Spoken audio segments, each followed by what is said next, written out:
Chicks here, and Woody, who made his debut through. Morning. He did. He loves the camera. He does. His butt loves the camera. Yeah. We're going to talk about one of the biggest questions that I get on calls is how many. Hang on, I can't do this. I'll add that back in. Take 2. Morning, Chicks. Chicks here. So one of the questions I get the most when I'm doing calls is, or when I'm talking to you guys, is how many miles a week am I going to run? What's a good average? Do I have to do coast to coast? What does the average week look like, etc. So we're going to talk a little bit about... Sorry, Woody's trying to be involved. He is. We're going to talk a little bit about what an average week looks like, how many miles you should plan to run on a full week, and the average of what our teams at Highfield are doing right now. And this carries over to both carriers, FedEx and Panther. So yeah. So let me preface anything that we talk about miles by simply saying that in these trucks, and you've heard us say it before, you're independent contractors. Therefore, everyone runs their truck completely different.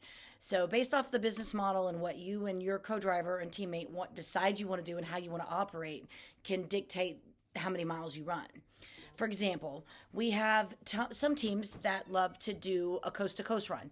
So their sweet spot is going from the East Coast to the West Coast and back. And those teams might run only a couple of loads a week and would probably average, anywhere from 3 to 4,500 miles. I mean, it's 2,000 miles, so you're talking, 4,000 roughly if you're going full on, and you could run anywhere from 4,500 miles. Then we have a lot of teams who opt not to do the coast to coast thing. We were one of them, my husband and I, when we drove.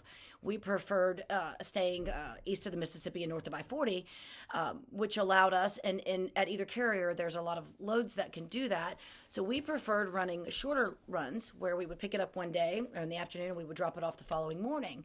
And those trucks are going to run significantly less miles. I mean, those trucks can run anywhere from 1,500 to 2,500 miles a week. It's substantially less than what you would do in a tractor trailer, because we did that as well, and we were probably running anywhere from I'd say we ran 6,000 miles a week, and we also did that 7 days a week. You have to keep in mind with expediting that a lot of our weekends and a lot of our teams' weekends are free. You do have the occasional pickup on a Friday. It delivers on a Monday, so you're going to go coast to coast on those runs, or you'll pick it up Friday and hold it in your truck until Monday. But most of your weekends are going to be down. So just depending on how it is that you want to operate the truck, you will run substantially less miles in the expedite straight trucks than you did in a tractor trailer running for a big company. Just by virtue of the fact that most of our customers are like banks. They run Monday through Friday from 8 to 5. So if you have something in your truck, you're pretty much not going to deliver it after that, especially on the FedEx side. So I would say depending on, you'll run more freight if you're running those short loads. You might run a load a day or one every other day, as opposed to the team that's going coast to coast, who's really going to be able to fit about 2 loads in a week. So you'll run more freight for the less miles, but it all averages out money-wise probably about the same. So there really isn't a specific answer. It just depends on how you as a team choose to operate your truck and operate your business and what your preferences are. And that's the beauty of expediting, is you can choose that. Yes. I mean, you want to run to California this week? Great. Yep. You want to run Ohio to Georgia next week or whatever. Yeah. You can change it up. And you can run some short loads during the week and then luck out and get you a load on Friday that's going to deliver in California on Monday. And then you're operating the whole week. And in that situation, obviously, you might run more. But like I said, the beauty of expediting is you have the option. You have the choice. It's your business. Personal preference. Yes, for sure. It's up to you what you choose. There's no forced dispatch in any of this. So you have to remember it's your choice to run what you want to and how far you want to run and what you're comfortable with. Some people are the night driver and love doing that. And then you've got other drivers who just, may not be as comfortable running a 650-mile stretch. And they want to operate so that they can do shorter runs. And it's just less. So totally up to you as drivers and totally up to you as a team to decide how you want to do it. So that's about the average per week. I hope that answered some people's questions. I mean, that is a question that I get often. And a difficult one to answer, like I said, because you have so many different options on how you want to do it. Again, it's mainly personal preference.